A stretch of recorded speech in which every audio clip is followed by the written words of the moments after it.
Good morning সবাইকে। আশা করছি তোমরা সবাই খুব খুব ভালো আছো, আমরাও ভালো আছি। চলে এলাম আজকের আরেকটি নতুন ব্লগ নিয়ে। আজ বৃহস্পতিবার, বেলা এখন 9:10 মতো। মেয়ে রেডি হয়ে গেছে, ওকে স্কুলের জন্য ছাড়তে যাচ্ছি আমি। তোমাদের দাদা তো এখন একটু বেরিয়েছে, বাড়িতে নেই, আর বড়জন রয়েছে ওপরে। তাই আজ সকাল সকাল ওকে রেডি করে দিয়ে আমিই যাচ্ছি ছাড়তে। আর সামনেই এক দাদার সবজির দোকান আছে, ভাবছি ওখান থেকে একটু সবজিও নিয়ে একবারে আসবো। আজ আর বাজারে যাওয়ার টাইম পাইনি, তোমাদের দাদা রয়েছে একটু ব্যস্ত।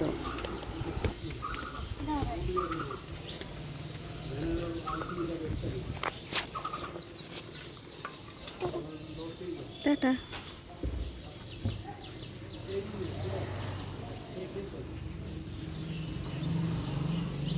দুপাশে নাও ব্যাগটা।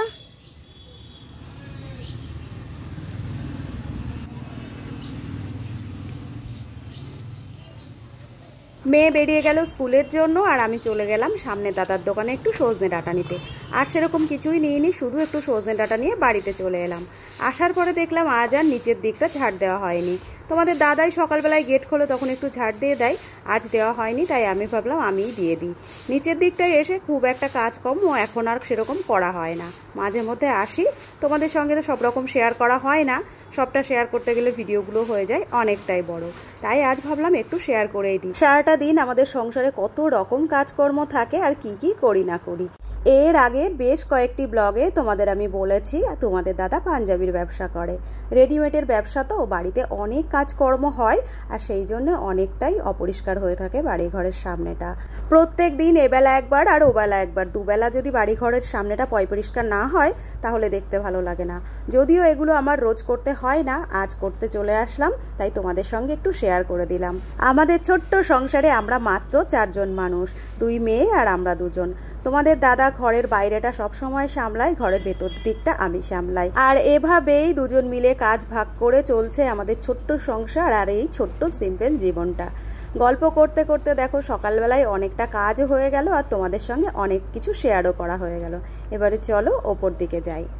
এখন ঘড়িতে দেখো সময় হয়ে গেছে 10:40 মতো, অনেকটাই বেলা হয়ে গেছে। টুকটাক একটু কাটাকাটি করে রান্নাটা বসিয়ে দিয়েছিলাম। আজ রান্না হচ্ছে সজনে ডাঁটা দিয়ে, আলু দিয়ে, পোস্ত দিয়ে। এই রান্নাটা তো বেশ ভালো লাগে। এবছরে সেরকম করা হয়েছিল না, কচি ডাঁটা দিয়েই বেশি খাওয়া হয়েছিল। আজ একটু শাঁসালা ডাঁটাগুলো নিয়ে এসেছি, আর সেটিই রান্না করছি। সঙ্গে সঙ্গে রান্না হবে দেখো, ভাজা হচ্ছে, লাউ ঘন্ট হচ্ছে, আর সেই সঙ্গে হবে ডিমের অমলেটের কারি। বেশ কয়েকটা ডিম আমি এখানে বাটির মধ্যে ফাটিয়ে নিয়েছি। এবারে এর ভেতরে দিয়ে দেবো এই পেঁয়াজ বাটাটা। পেঁয়াজ বেশিরভাগ আমি কুচিয়েই রান্না করি, আজ একটু অন্য প্রসেসে রান্না হবে, তোমাদের তো শেয়ার করবই। এপাশে এই তরকারিটা তো হয়ে গেছে, একটু নাড়াচাড়া দিয়ে নামিয়ে নিই, তারপরে তোমাদের দেখাবো আজ ডিমের রান্নাটা আমি কিভাবে করব। আশা করছি তোমাদেরও ভালো লাগবে, এভাবে তোমরা করে খেতে পারো। প্রথমেই আমি ডিমগুলো ফাটিয়ে রেখে দিয়েছিলাম, তার ভিতরে দিয়ে দিলাম বাটা পেঁয়াজগুলো। এবারে দিয়ে দিলাম পরিমাণ মতো লবণ, আর লঙ্কার বদলে আজ আমি দেব গোলমরিচের গুঁড়ো। লঙ্কাটা দিলে পরে অনেক সময় বাচ্চাদের মুখে বাঁধে, আর ঝালটা একটু বেশি লেগে যায়। গোলমরিচের গুঁড়োতে ঝালটাও লেভেলে থাকে, আর সেই সঙ্গে সঙ্গে খুব সুন্দর একটা ফ্লেভারও আসে, আর যাতে খেতে অনেকটা টেস্টি হয়। খুব ভালো করে আমি ফেটিয়ে নিলাম, আর দেখো কত সুন্দর মিক্সড হয়ে গেছে। পেঁয়াজটা যখন আমি পেস্ট করেছিলাম একটু দানা দানায় রেখেছিলাম, যাতে মুখে একটু বাঁধে আর খেতেও ভালো লাগে। কাল রাতের কিছুটা ভাত ছিল, সেটাই আমি এখানে গরম বসিয়ে দিয়েছি, তোমাদের দাদাকে দিয়ে দেবো। তোমাদের দাদা তো সকালবেলায় ভাত খায় না, আজ যেহেতু যাবে একটু কলকাতায়, তাই ভাবলাম সকালে একটু ভাত দিয়ে দিই। আগে তো আমি ডাল সেদ্ধ করে নিয়েছিলাম, সেই সঙ্গে করেছিলাম ডাঁটাটা পোস্ত। এখন একটু ডিমের অমলেট করে তোমাদের দাদাকে খেতে দিয়ে দেব। এখন তো গরমকাল, সকালবেলায় যদি তাড়াতাড়ি রান্নাটা করে নেওয়া যায়, সারাটা দিন বাকি কাজগুলো করে ফেলা যায়। তাই তোমাদের দাদার খাবার দেওয়ার সঙ্গে সঙ্গে দুপুরের রান্নার অমলেটগুলোও আমি করে নিচ্ছি। আজ অনেক দিন পরে আমাদের বাড়িতে এরকম ডিমের অমলেট করে ঝোল রান্না হচ্ছে। বাড়ির সবাই যদিও ডিম গোটাটাই ভালোবাসে, এভাবে অমলেটের ঝোলটা আমার বেশি পছন্দের, তাই ভাবলাম আজ নিজের পছন্দের মতোই একটু রান্না করি। তোমাদের দাদা স্নান পুজো সমস্তটাই সেরে চলে আসলো, তাড়াতাড়ি করে খাবারটাও দিয়ে দিলাম। আজ সকালবেলার খাবারের মেনুতে তোমাদের দাদা আজ ভাতই খেয়ে নিচ্ছে, সারাটা দিন বাড়ি থাকবে না, তাই আমি মনে করলাম ভাতটা দিয়ে দেওয়াই ঠিক হবে। এপাশে তো অমলেটগুলো আমার হচ্ছে, একে একে সব করে নিচ্ছি, অমলেটটা করে রান্নাটা করে নেব। সাধারণ ডিমের রান্নাগুলো তো তোমরা সবাই জানো, তাই রান্নার রেসিপি আর শেয়ার করলাম না। কিভাবে আমি অমলেটটা করলাম সেটাই তোমাদের দেখিয়ে দিলাম। তোমাদের যদি ভালো লাগে এভাবে করে খেয়ে দেখো, আশা করছি ভালো লাগবে।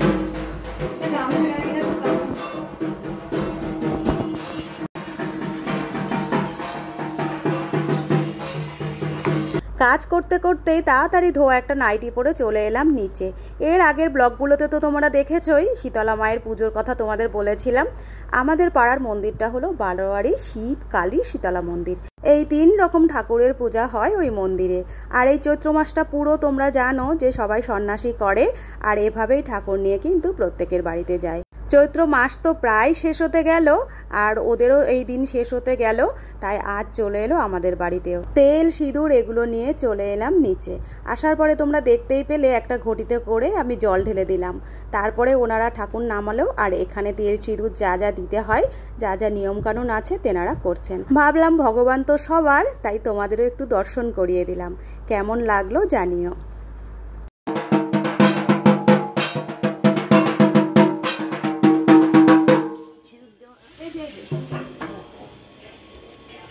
সাধুলি স্বর্গে থাকেন মহাদেব, মর্তেন বর, জন্মে জন্মে শিব পূজা করিত, কার নাম জেনে কার নাম না জেনে দিলাম বর রাজ্য, ধনে জনে বয় পূর্ণ রাখিবেন, লক্ষ্মী মাতার নাচারে কর্তাদের।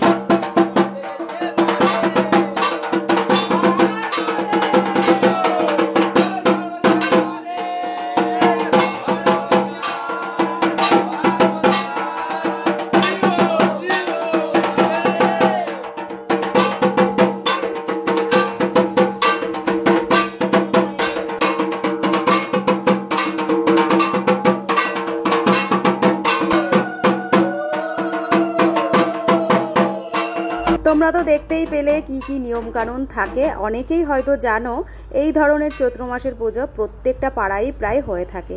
আমাদের পাড়াতেও হয়, আর যারা এখানে এসেছেন প্রত্যেকেই কিন্তু পাড়ার বাইরের লোকজনও আছে। সবাই মিলে একটা মাস ধরে এই পুজোর আয়োজন করছে, একটা মাস ধরে তারা নিরামিষ আহার করছে। তারপরে দেখো ভগবানকে দেওয়ার মতন তো আমাদের কোনো কিছুই সামর্থ্য নেই, তার পুজোর জন্য তারই দেওয়া একটু চাল তেল দিয়ে চলে এলাম ওপরে। সমস্ত কাজ কমপ্লিট করার পরে স্নান করে চলে এসেছি দুপুরের খাওয়া দাওয়া করতে। দুপুরের মেনুতে কি কি আছে চলো দেখাই। প্রথমেই দেখতে পারলে ভাত রয়েছে, এখানে রয়েছে লাউয়ের খোসা ভাজা, রয়েছে লঙ্কা আর পেঁয়াজ দিয়ে, একটু ধনেপাতা বাটা ছিল সেটুকু নিয়ে নেওয়া হয়েছে, রয়েছে এখানে ডাল সেদ্ধ, মুসুরির ডাল সেদ্ধ করা হয়েছে কাঁচা তেল কাঁচা লঙ্কা দিয়ে, আর এখানে রয়েছে সজনে ডাঁটা আলু দিয়ে পোস্ত দিয়ে রান্না হয়েছিল, আর সেই সঙ্গে রয়েছে ডিমের অমলেটের লাল লাল ঝোল। এই আজকে দুপুরের লাঞ্চের মেনু। মেয়ে আর আমি চলে এসেছি, লাঞ্চটা তাহলে করে নিই।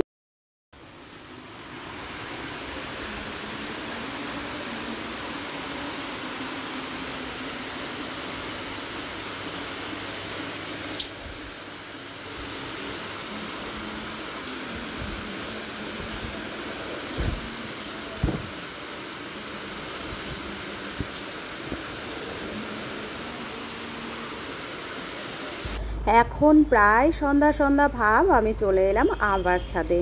দুপুরবেলায় একটু ছাদে চলে এসেছিলাম, তোমরা তো দেখতেই পেলে। হঠাৎই নেমে গেছিলো বৃষ্টি, ঘুমিয়ে পড়েছিলাম, তাই আর জামা কাপড়গুলো তোলা হয়েছিল না। এখন আবার ছাদে চলে এসেছি, জলগুলো প্রায় ঝরে গেছে জামা কাপড়ের, ওগুলো তুলে চলে এলাম গাছগুলো দেখতে। ছোট্ট একটা পেয়ারা গাছে ফুল এসেছিল, এর আগে তোমাদের দেখিয়েছিলাম। গাছটিতে ছোট্ট ছোট্ট ফলও এসেছে। বৃষ্টির জল পেয়ে যেন গাছগুলো একদম তরতাজা হয়ে উঠেছে। এই ছোট্ট গাছটায় একটা সাদা ফুলও এসেছে, বেশ ফুটে রয়েছে, দেখতে ভালো লাগছে। ছাদটা পুরো একদম ভিজে, চারিদিকটা ঠান্ডা হয়ে রয়েছে। তুলসী গাছটার দিকে চলো একটু এগিয়ে যাই, তোমাদের তুলসী গাছটা দেখাই। মাত্র কয়েকদিন হলো এই তুলসী গাছটা হয়েছে, একদম ভর্তি হয়ে গেছে মঞ্জরিতে। পুরো গাছটা দেখো কত বড় বড় তুলসী মঞ্জরি হয়েছে। আমি ছাদে আসার পরে বৃষ্টির জলে তুলসী গাছের যা গন্ধ বেরিয়েছে, চারিদিকটা যেন তুলসী মঞ্জরির গন্ধে ভরে উঠেছে।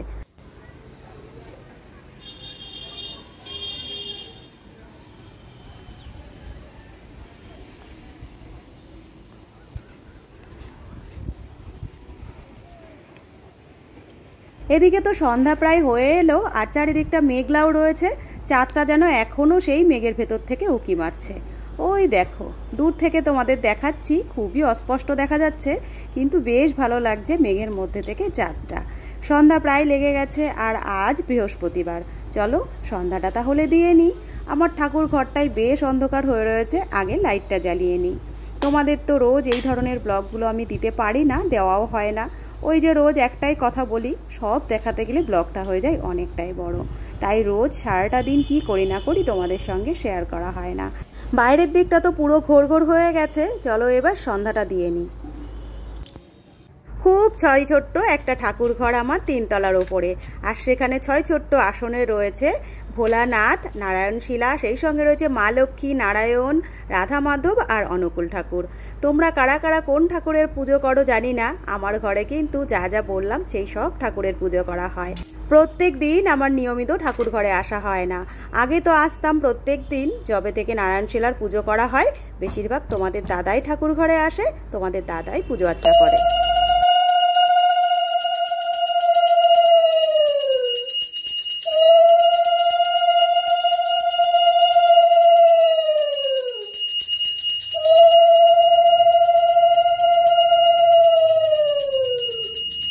নিয়মিত প্রত্যেক দিন ঠাকুর ঘরে আসতে পারি না, তোমাদের দাদাই এই দায়িত্বটা নিয়ে নিয়েছে। যেদিন ও থাকে না সেদিন আমি আসি আর সেদিন আমি করি। এভাবেই সংসারের সারাটা দিন ভাগ করে করে কাজবাজ সারি, আর এভাবেই চলে যাচ্ছে আমাদের দিনগুলো বেশ ভালো।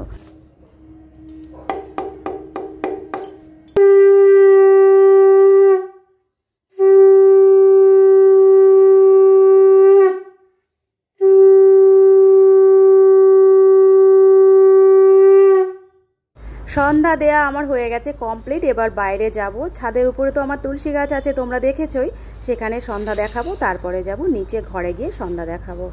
আজকে সারাটা দিনের মোটামুটি সবটাই তোমাদের কাছে শেয়ার করলাম, আশা করছি তোমাদের ভালো লাগলো। আর খুব বেশি বড় করব না ব্লগটাও, আজকের ব্লগটা এখানেই রাখবো।